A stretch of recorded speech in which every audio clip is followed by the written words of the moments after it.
کہ جب ان کی یاد آ رہی ہے تو ان کے پاس کیوں نہیں چلا جاتا؟ تو کہتا ہے کہ ماں ان سے وعدہ ہوا تھا کہ 3 دن تک ان کے پاس نہیں جانا. 3 دن تک انہوں نے منع کر دیا کہ 3 دن تک کی میری چھٹی ہے, مجھے نہیں جانا ان کے پاس, اور میں جاؤں گا تو میرے شیخ مجھ سے ناراض ہو جائیں گے. بیچارے نے پہلی رات بڑی مشکل سے کاٹ لی. صبح کا سورج نکلا, اب پیر کی محبت بڑھنے لگی, عشق حضور خواجہ غریب نواز رحمۃ اللہ تعالیٰ علیہ کی طرف کھینچنے لگا. وہ حضور خواجہ غریب نواز رضی اللہ تعالیٰ عنہ آپ اجمیر شریف کی سرزمین پر آئے. ابھی آپ نے اسلام کو عام نہیں کیا تھا. اس وقت آپ عصر کی نماز کو روزانہ پڑھتے. نماز پڑھنے کے بعد آپ اپنے جو آپ نے جھونپڑی ڈالی تھی آپ اس میں آیات اور روزانہ رویا کرتے تھے, زار و قطر روتے تھے. ایک غیر مسلم تھا, وہاں سے اس کا روزانہ گزر ہوا کرتا تھا, وہ کوئی کام کیا کرتا تھا. جب وہ سیدنا خواجہ غریب نواز رضی اللہ تعالیٰ عنہ کو دیکھتا کہ یہ بابا کون ہے, کہاں سے آیا ہے, جھونپڑی ڈالی ہوئی ہے اور روزانہ زار و قطر روتا ہے.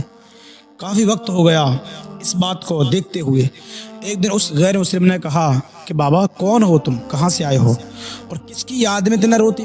تو حضور خواجہ غریب نواز رضی اللہ تعالیٰ عنہ فرماتے ہیں, اے نوجوان, میں اپنے پیر کی یاد میں روتا ہوں.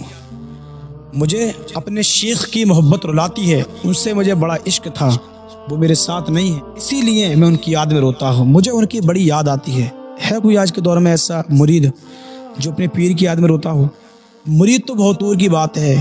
اب تو کوئی اولاد بھی ایسی نہیں ہے جو اپنے ماں باپ کی یاد میں, ماں باپ کے بچھڑنے کے بعد ان کی یاد میں رونا شروع کر دے. نہیں ہے لوگوں کو اتنی محبت. لیکن وہ ہندوستان کے سردار, ہندوستان کے بادشاہ خواجہ غریب نواز تھے. کہا کہ بیٹا تجھے پتہ نہیں ہے, میں اپنے شیخ سے, میں اپنے پیر سے بڑی محبت کرتا ہوں, مجھے ان کی بڑی یاد آتی. کہا کہ حضور محبت میں بھی لوگ روتے ہیں؟ کہا ہاں محبت میں بھی لوگ روتے ہیں. کہا کہ میں نے یہ پہلی بار دیکھا ہے, میں نے لوگوں کو کسی محبوبہ کی خاطر آنسو بہاتے دیکھا ہے. کسی محبوبہ کے بچھڑنے کے بعد عاشق اپنی محبوبہ کی جدائی پر روتے ہیں, لیکن بابا میں نے تمہیں پہلی بار ایسا دیکھا ہے, میں نے پہلی بار دیکھا کہ تم اپنے پیر کی محبت میں روتے ہو. کہا کہ میں بھی رونا چاہتا ہوں, کہا کہ میں بھی ایسی محبت میں رونا چاہتا ہوں. تو حضور خواجہ غریب نواز رضی اللہ تعالیٰ نے فرمایا کہ اس کے لیے تمہیں 2 کام کرنے پڑیں گے. اس نے کہا کہ جو کام آپ مجھے بتائیں میں ان کاموں کرنے کو تیار ہوں. آپ نے فرمایا پہلا کام یہ ہے, آپ کو مسلمان ہونا پڑے گا. اس نے کہا کہ مجھے منظور ہے. دوسرا کام بتایا خواجہ غریب نواز نے کہ وہ یہ ہے کہ آپ کو میرا مرید بننا پڑے گا. وہ مسلمان بھی ہو گیا, غریب نواز کا مرید ہی بنا. ابھی آپ کی صحبت میں روزانہ بیٹھنے لگا, اسے بھی آپ سے بڑی محبت ہونے لگی, بڑا عشق ہونے لگا. کیونکہ جب انسان کسی سے محبت کرتا ہے نا تو اس کی ہر ادا اسے بڑی پسند آتی ہے, ہر ادا اس کا کھانسنا ہی پسند آتا ہے, اس کا رونا ہی پسند, ہر طرح کی ادا اسے پسند آ جاتی ہے. یہ بڑا عاشق ہو حضور خواجہ غریب نواز رضی اللہ تعالیٰ عنہ کا, بہت بڑا عاشق. جب کافی وقت گزر گیا آپ کی صحبت میں رہتے ہوئے اس نوجوان کو, تو ایک دن حضور خواجہ غریب نواز رضی اللہ تعالیٰ نے فرمایا, اے نوجوان, تمہاری 3 دن کی چھٹی ہے, تم 3 دن کے لیے اپنے گھر چلے جاؤ, اور 3 دن تک میرے پاس نہیں آنا, مجھے دیکھنے کی کوشش بھی نہ کر. کہا کہ 3 دن تک تم اپنے گھر رہو. تو چلا گیا. اس نے کہا کوئی بات نہیں.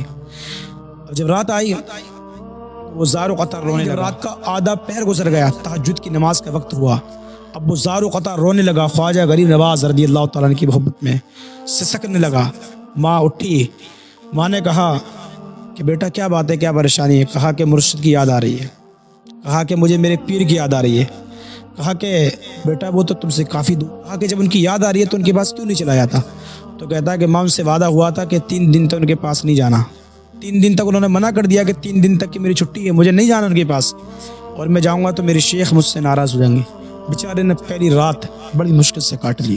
صبح کا سورج نکلا, اب پیر کی محبت بڑھنے لگی, عشق حضور خواجہ غریب نواز رحمۃ اللہ تعالیٰ علیہ کی طرف کھینچنے لگا. وہ نوجوان پہلے وہ غیر مسلم تھا, لیکن وہ کسی نے کہا ہے کہ وہ ہماری بے وفائی پر بھی اتنا ناز کرتے ہیں, اگر ہم با وفا ہوتے تو کیا ہوتا, اور دل تو کیا چیز ہے, ہم تو روح میں بھی اترے ہوتے, تو نے چاہا ہی نہیں چاہنے والوں کی طرح. اب دوسری رات آئی.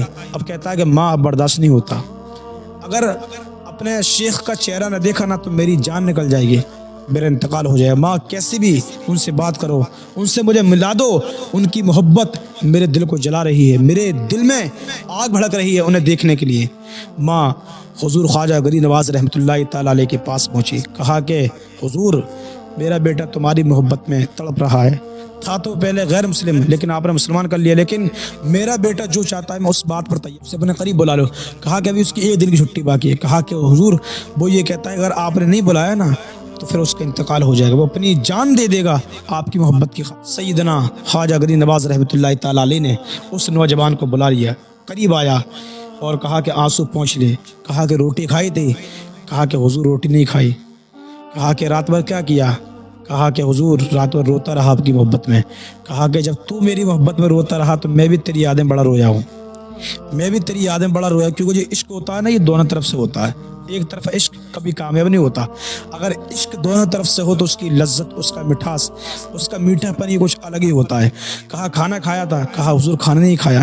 کہا کہ اے میرے ماننے والے، اے میرے مرید، کھانا میں نے بھی نہیں کھایا۔ تو لوگ محبوبہ کے جدا ہونے پر چیخ چیخ کے روتے ہیں، دھاڑے مار کر روتے ہیں، لیکن یہ وہ لوگ ہیں جو اپنے شیخ کی یاد میں روتے ہیں۔ جب کسی سے محبت ہو جاتی ہے تو اندھیرا ہو جاتا ہے آنکھوں کے نیچے۔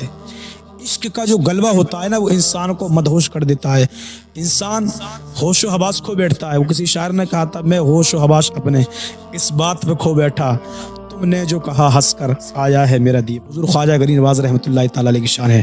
کاش ہمیں بھی اپنے حضور کی یاد میں، اپنے نبی کی یاد میں ایسا رونا نصیب۔ لوگ گناہ کر کے نہیں روتے، لیکن یہ وہ لوگ تھے جو ایمان لیا، ایمان لانے کے بعد اپنے پیر سے بچھڑنے کے بعد روتے ہیں۔